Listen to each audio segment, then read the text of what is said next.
بسم اللہ الرحمن الرحیم۔ السلام علیکم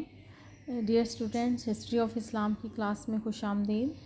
آج کا جو ہمارا ٹاپک ہے وہ خلیفہ ہارون الرشید کے دور کے اہم واقعات ہیں۔ اس میں ہم نے کچھ ان کے ابتدائی حالات زندگی کے بارے میں پڑھا اور ان کے دور میں ہونے والی اہم ڈیولپمنٹس کے بارے میں پڑھا۔ آج کا جو ہم اس کے مزید پڑھیں گے وہ ہوگا، جس طرح سے میں نے کل آپ کو بتایا تھا کہ مختلف یکے بعد دیگرے مختلف سلطنتیں جو ہیں وہ بننا شروع ہو گئیں اور بہت سارے علاقے جو ہیں وہ مرکز سے دور ہونا شروع ہو گئے۔ کل ہم نے ایک نئی سلطنت جو کہ سلطنت اغلبیہ کے نام سے قائم ہوئی افریقہ کے اندر، اس کے بارے میں پڑھا۔ آج جو ہے ہم پڑھیں گے سلطنت ادریسیہ کے بارے میں۔ ہم دیکھتے ہیں کہ ہارون الرشید کے زمانے میں خلیفہ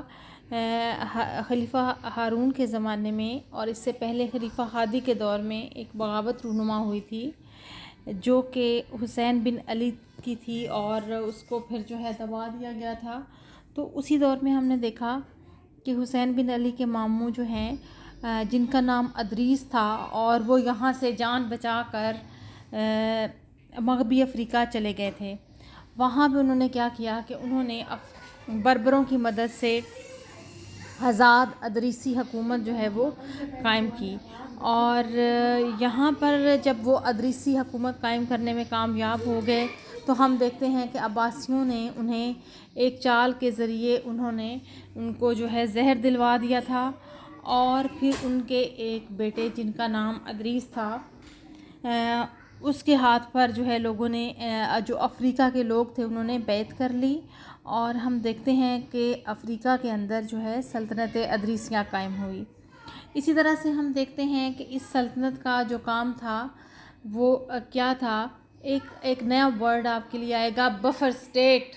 بفر سٹیٹ سے مراد یہ ہے کہ وہ سٹیٹ جو درمیان میں آ گئی۔ مثلاً جو ہے دولت عباسیہ اور اندلس کی حکومت کے درمیان جو ہے وہ کون سی سٹیٹ آ گئی، وہ یہی سلطنت ادریسیہ تھی، اور اس نے یہ کام انجام دیا کہ ڈائریکٹ ان دونوں کی سرحدیں جو ہیں وہ آپس میں نہیں ملیں، سلطنت عباسیہ اور اندلس کی حکومت کی، اور اسی وجہ سے کوئی بھی بڑا تصادم جو ہے وہ ہوتے رہ گیا اور معاملات جو ہیں وہ کسی حد تک ٹھیک ہو گئے۔ اسی طرح سے ہم دیکھتے ہیں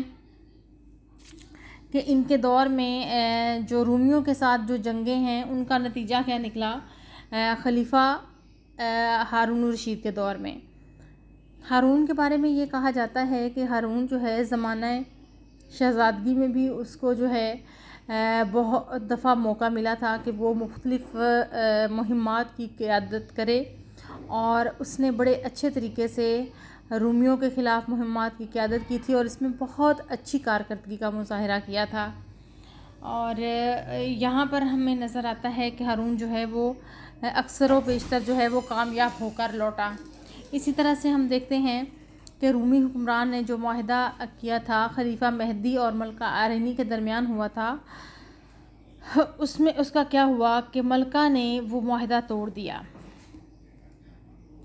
تو ہم دیکھتے ہیں کہ ہارون جو ہے وہ خود اسی سال جو ہے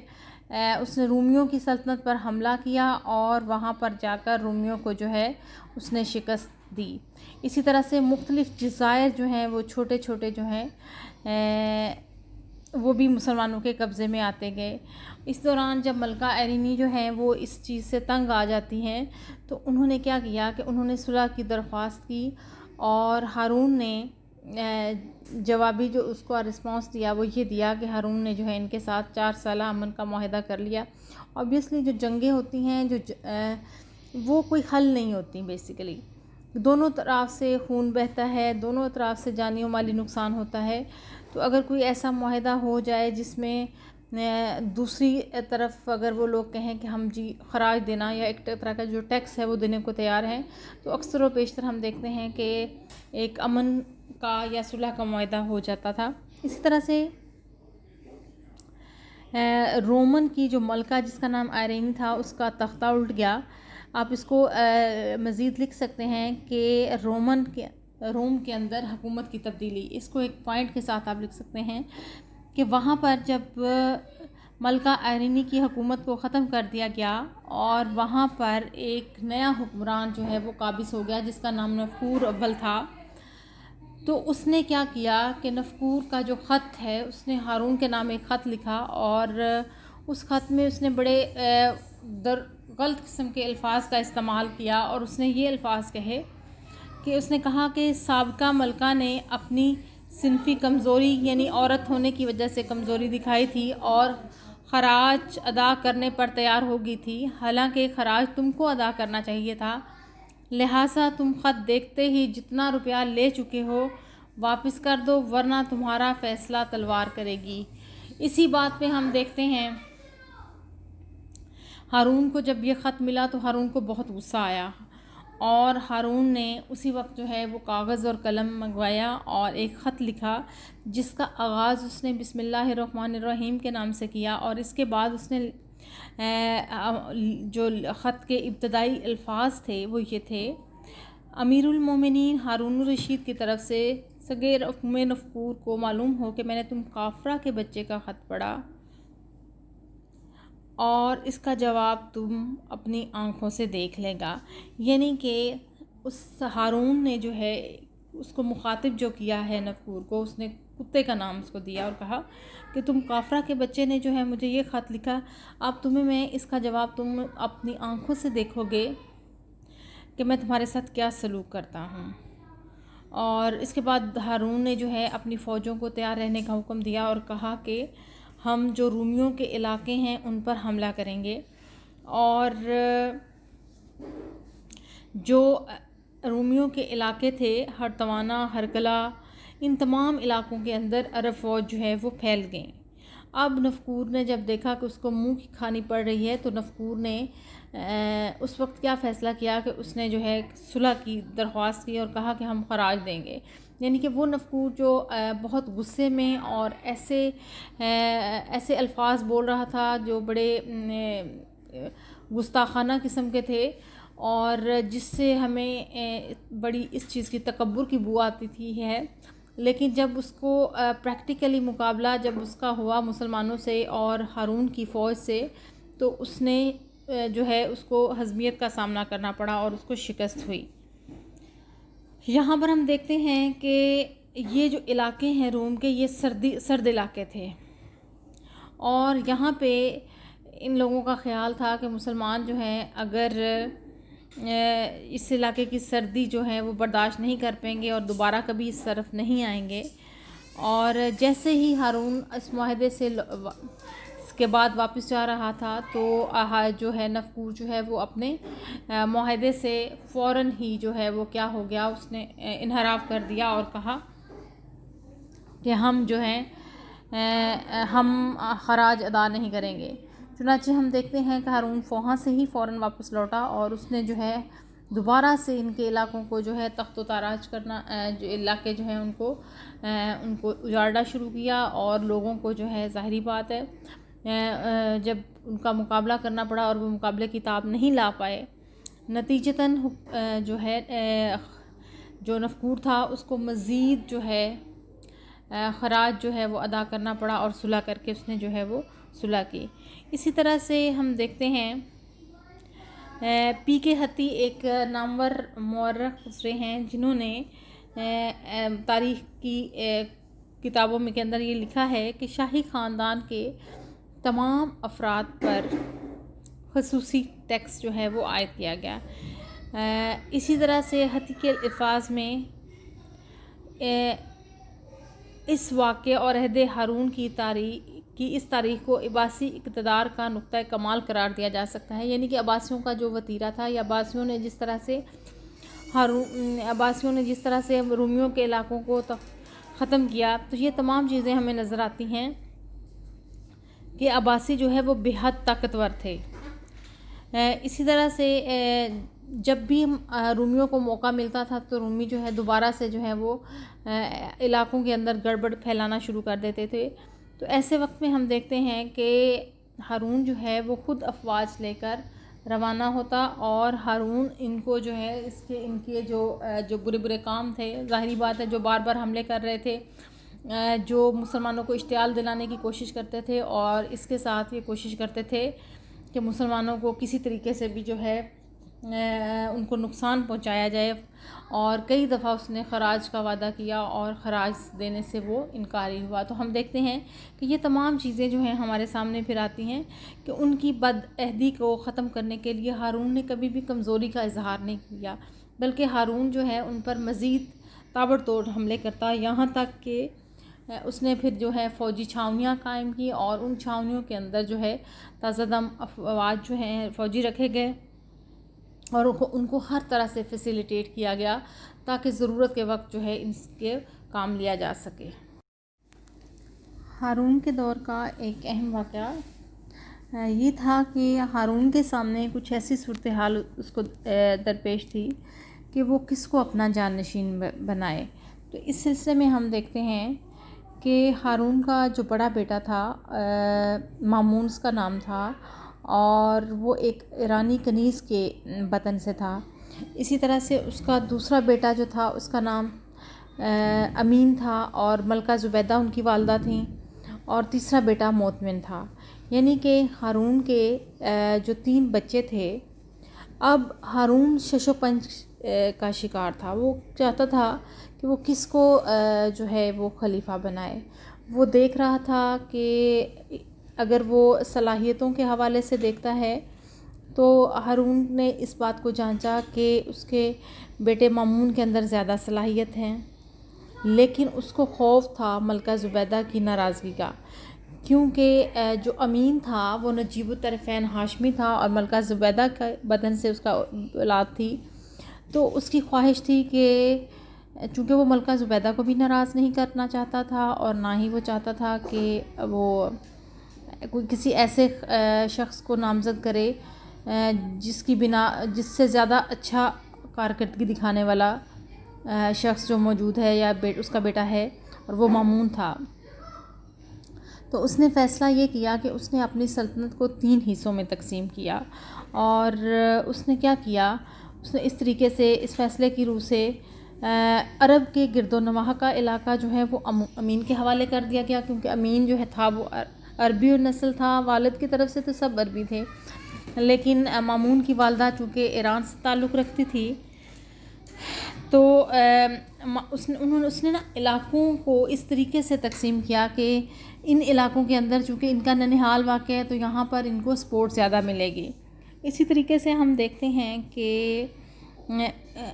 تبریز اور آرمینیا وغیرہ موتمن کو دیے گئے، اور یہ طے پایا کہ ہارون کے بعد خلیفہ جو بنے گا وہ مامون الرشید ہوگا۔ اس کے بعد ہارون کے بعد جو خلیفہ بنے گا وہ امین الرشید ہوگا، اور اس کے بعد امین اور پھر موتمن جو ہے وہ بالترتیب جو ہے ولی عہد قرار پائے۔ اور اس نے یہ کام کیا کہ اس نے اس معاہدے کو لکھنے کے بعد خانہ کعبہ کے اندر اس کو لکھوا کر لٹکا دیا۔ خانہ کعبہ میں رکھنے کا مقصد یہ تھا کہ چونکہ اس جگہ یہ ہمارے سب مسلمانوں کے لیے ایک مقدس جگہ ہے، تو اگر میں نہ بھی رہوں گا تو اس کا جو ہے تحفظ کیا جائے گا، اور لوگ اس کو ویلیو جو ہیں میرے بیٹے جو ہیں وہ ویلیو دیں گے، اور کوئی اس طرح کی خانہ جنگی جو ہے اس کی طرف یہ نہیں پڑیں گے۔ تو ہم دیکھتے ہیں کہ ہارون الرشید جو ہے جب خراسان میں رافع بن لیث کی بغاوت کو ختم کرنے کے سلسلے میں گیا تو راستے میں طوس کے مقام پر اس کی وفات ہوئی، اور اس کی جو مدت خلافت تھی 23 سال 3 ماہ تھی، اور 45 سال اس کی عمر تھی۔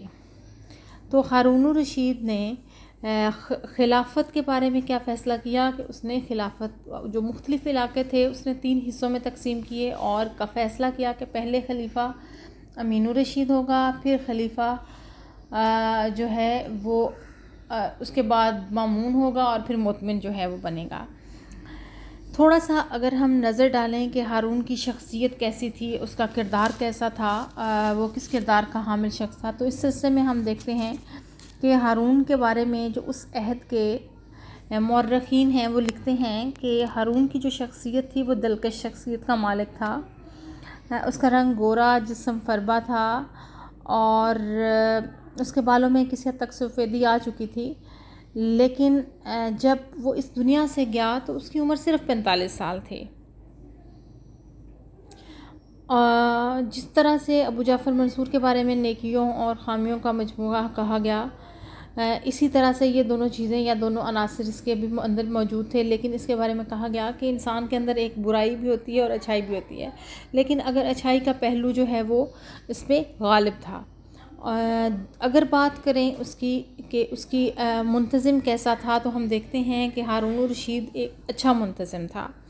اس نے اس کی جو سمجھ بوجھ تھی اور جو سمجھداری تھی اور جس طریقے سے وہ بڑا مشقت والے کام بھی کیا کرتا تھا، اور مطلب اس نے کمزوری نہیں دکھائی کسی حوالے سے، تو مختلف جو مورخین ہیں اسے خاندان عباسیہ کا آفتاب قرار دیتے ہیں، اور اس کے مطلب اس نے اس طریقے سے سلطنت کے امور چلائے۔ کہا جاتا ہے کہ امور سلطنت چلانے کے لیے ہفتے کی ایک رات مختلف کاموں کے لیے مقرر کی گئی تھی، جس میں وہ وزراء،